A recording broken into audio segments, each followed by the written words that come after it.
Within this video, we are striving to understand how people feel about safety on our campus.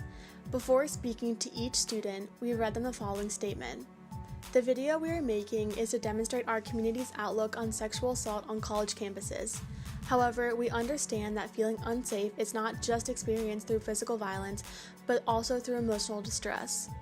We are hoping to have a few questions answered about your experience with safety and your viewpoints on the current political climate. The interview should take a total of 5 minutes. Should I look at the camera or at you? Oh. Do I hold it close to me or far from me?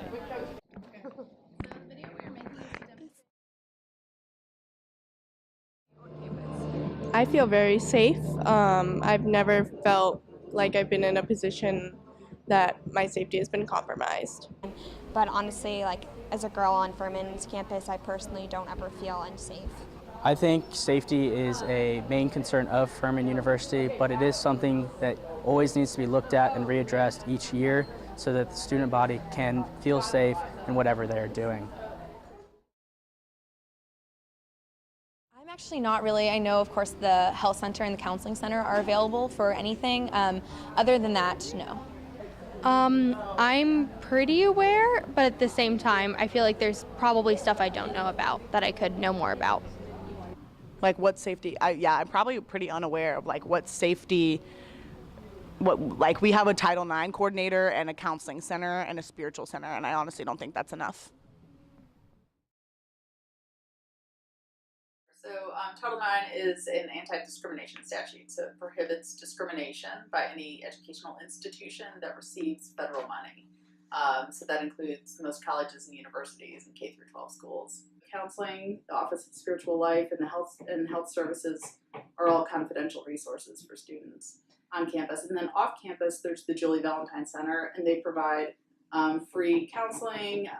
They have a sexual assault survivors group, and then they also have a hotline that's available 24/7. I am always checking my surroundings. I'm always checking my car before I get into it, always checking the surroundings of my car before I get in.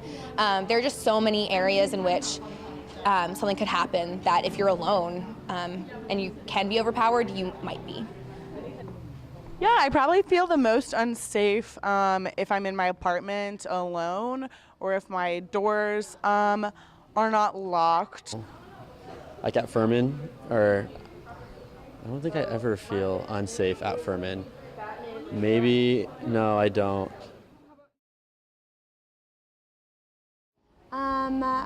I take precautions if I don't feel comfortable in a situation, like texting a friend or making sure I have a friend with me, or alerting someone about something that I think is a little fishy or something like that. But honestly, I don't really ever have or run into incidents on campus. I will usually, if I'm walking alone on campus, will call a friend to either see if they can walk back with me or pick me up, especially if it's late at night, or even just to talk on the phone while walking around, just in case something does happen, someone at least knows. I lock my car. I think being a guy is I don't do anything, but just me helps. I don't really do much, honestly.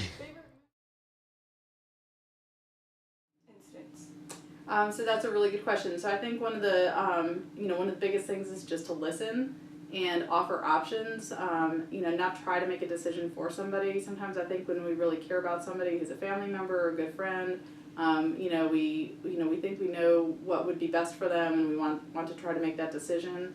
I think it's really helpful and really important for somebody to be supportive and to listen.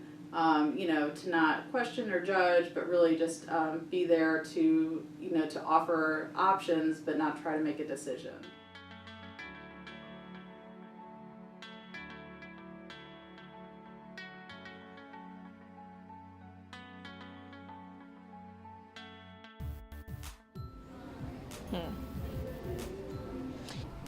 Giving me hope. A lot of the marches are giving me a lot of hope because it shows how many people in a physical setting care about a choice or a situation. The hope I have for this country is the future generations. It's this thing we call the Furman Advantage that is teaching students truly to be great leaders and make a change that we need so desperately in this world.